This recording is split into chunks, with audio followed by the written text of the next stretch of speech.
Vaikuntha Ekadashi December 30 నుంచి జనవరి 8 దాకా 10 రోజుల పాటు నిర్వహించడం జరుగుతుంది. స్లాట్ ఉన్న భక్తులకి టైం స్లాట్ ప్రకారం వాళ్ళు రిపోర్ట్ చేయాలి. స్లాట్ లేని వాళ్ళు జనవరి 2, 2026 వాళ్ళు తర్వాత ప్లాన్ చేసుకోవాలి.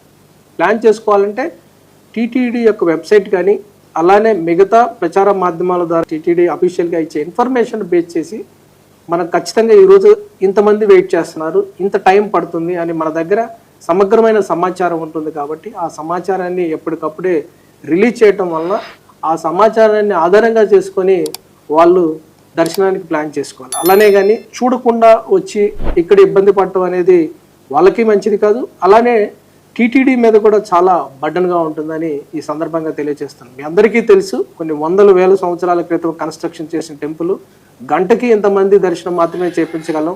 అలానే పూజా కార్యక్రమాలు కూడా ఉంటాయి. ఇవన్నీ పోను వచ్చే టయాన్ని ఆధారంగా చేసుకొని మనము టైం స్లాట్స్ ప్రకారం లేకపోతే ఉచిత దర్శనాలు చేయటం జరుగుతుంది. అదంతా కూడా భక్తులు కూడా అర్థం చేసుకోవాలి. మొత్తం కూడా టీటీడీ ఎంప్లాయీస్ అందరూ కూడా గేరప్ అయ్యారు. వాళ్ళు వాళ్ళ యొక్క వృత్తిలో ఇప్పటికే నిష్ణాతులై ఉన్నారు. వాళ్ళు కూడా పరిస్థితులకు అనుగుణంగా యాక్టివ్గా రోల్ ప్లే చేసి భక్తుల సేవలో తరిస్తూ ఉన్నారు. అందుకు భక్తులు కూడా అందుకు సపోర్ట్ చేయాలి. మనకున్న టైం ఎంత, ఆ టైంలో దర్శనానికి వచ్చే టైం అంతా, దర్శనానికి వచ్చే టైంలో ఎంతమంది అవర్లీ ఎంతమంది దర్శనం చేయించగలము అనే దాన్ని బట్టి ఎప్పటికప్పుడే మన బులెటిన్ రిలీజ్ చేసి దాని ద్వారా వాళ్ళు 2వ తారీఖు తర్వాత దర్శనానికి ప్లాన్ చేసుకోవాల్సిందిగా ఈ సందర్భంగా తెలియజేయడం జరుగుతుంది.